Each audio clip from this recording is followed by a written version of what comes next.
আসসালামু আলাইকুম সবাইকে। আপনারা সবাই জেনে খুশি হবেন যে আগামী 30 সেপ্টেম্বর বাংলাদেশ ইয়ুথ ক্লাইমেট পার্লামেন্টের প্রথম ধাপে নির্বাচনটি কিন্তু অনুষ্ঠিত হতে যাচ্ছে।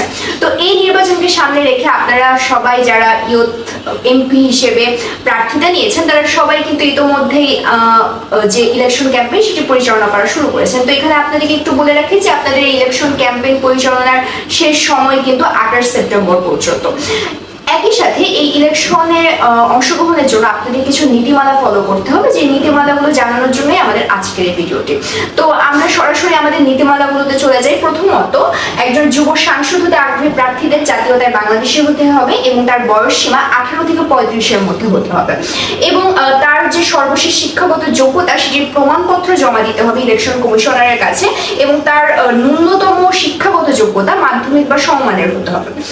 স্থানীয় বা জাতীয় পর্যায়ে জলবায়ু পরিবর্তন সংক্রান্ত কার্যক্রমে অংশগ্রহণ করে থাকতে হবে। যদি সে অংশগ্রহণ করে থাকে এবং সক্রিয় থাকে তাহলে তার অভিজ্ঞতার ভিত্তিতে তাকে অগ্রাধিকার প্রদান করা হবে। আবেদনকারী তার অভিজ্ঞতা বা নির্বাচিত হলে কি পরিবর্তন আনতে চায় বা কিভাবে পদক্ষেপ নিতে চায় এই বিষয়গুলো নির্বাচনী ক্যাম্পেইনে ইশতেহার আকারে প্রণয়ন করতে পারে। মনোনয়ন ফর্ম পূরণের সময় প্রতি যুব সাংসদ প্রার্থীকে তার সংসদীয় আসনে ন্যূনতম 20 জন ক্লাইমেট সিটিজেনকে প্রণয়ন করতে হবে এবং তাদের যে নামের তালিকা সেটা নিশ্চিত করে আমাদের ওয়েবসাইটে সংযুক্ত করতে হবে। এই ছিল বেসিক ইলেকশন গাইডলাইন বা নীতিমালা। আশা করি আপনারা এই গাইডলাইন অনুসারে আমাদের সামনে যে ইলেকশনটি অনুষ্ঠিত হবে সেই ইলেকশনে আপনারা অংশগ্রহণ করবেন। আপনাদের সবার জন্য শুভকামনা। আমরা একত্রে একটা সুন্দর পৃথিবী গড়ে তোলার স্বপ্ন দেখি। ধন্যবাদ।